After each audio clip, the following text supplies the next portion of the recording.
நேற்று போட்ட ஷார்ட்ஸோட தொடர்ச்சி தான் இது. தீப துதியோட ப்ரோக்ராமை ஸ்டார்ட் பண்ணியாச்சு. பாலகோகுலத்துக்கு வர சேச்சியெல்லாம் தீப துதி பாடுறாங்க. நிறைய கேமெல்லாம் வச்சாங்க. நான் ஒன்று ஒன்றா சொல்லுறேன். பால் பாசிங், ஜும் ஜும்மாயா. ஜும்மாயானா என்னென்னு உங்களுக்கு தெரியுமா? ஃபஸ்ட்டு ஒரு வட்டம் போடுவாங்க, அதுக்கப்புறம் 4 பாகமாக பிரிப்பாங்க. அதில் 1 2 3 4லாம் போட்டு வைப்பாங்க. பிள்ளைங்கள்லாம் இந்த ரவுண்டை சுற்றி அப்படியே ஓடணும். விசில் அடிக்கும் போது நமக்கு இஷ்டப்பட்ட நம்பரில் நிற்கலாம். ஒரு ஆள் திரும்பி நிற்பாங்க. கையில் எத்தனை நம்பர் கட்டுறாங்களோ அந்த நம்பரில் நிற்கிறவங்களாம் அவுக்கு. நீங்களும் இந்த மாதிரி ஜும் ஜும்மாயா விளாண்டுருக்கீங்களான்னு கமெண்ட்டில் சொல்லுங்கள். நான் சொன்ன ஜும் ஜும்மாயா கேம் தான் இது. எவ்வளோ ஆள் நிற்கிறோம். லாஸ்ட்டில் கொஞ்சம் ஆள் தான் இருப்போம்.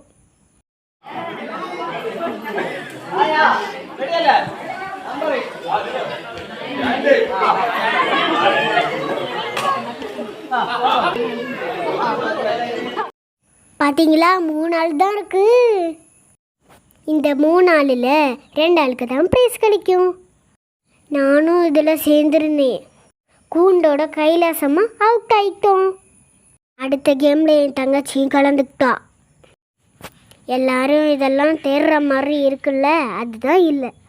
என்னோட பேர் முட்டை பொறக்கிற கேம். தங்கச்சி தான் முட்டாயினா முதலாக போய் நிற்பாளே. அதிகமாக முட்டாய் எடுத்து செகண்ட் ப்ரைஸ் வாங்கிட்டா. அடுத்தது சின்ன பிள்ளைங்களுக்கு பால் பாசிங் வச்சுட்டாங்க. இந்த கேம்லேயே நிறைய ஆள் இருந்தாங்க. எல்லாரும் அவுட் ஆகி லாஸ்ட்டில் 2 பேர் தான் இருக்காங்க.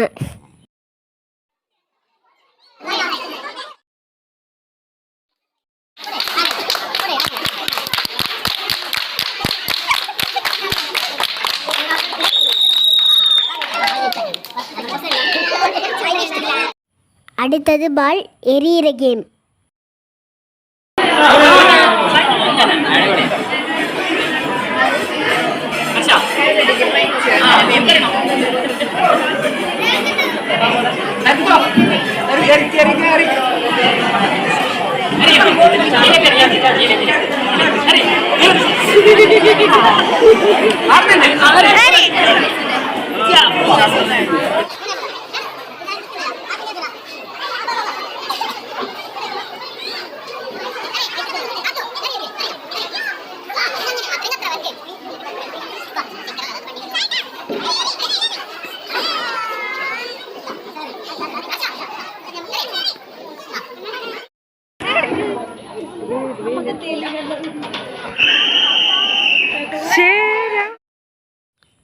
சேச்சிங்களுக்கு பால் பாசிங் கேம்.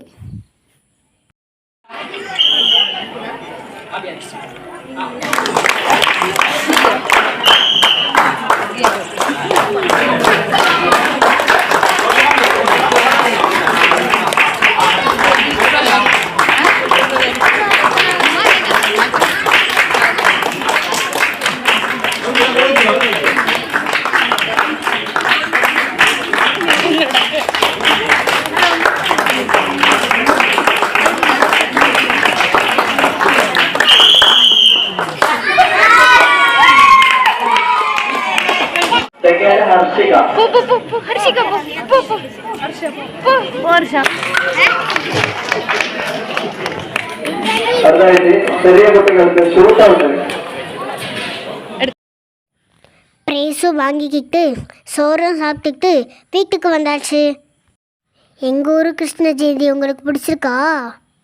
லைக் பண்ணுங்கள், சப்ஸ்கிரைப் பண்ணுங்கள். அடுத்த வீடியோவில் பார்க்கலாம்.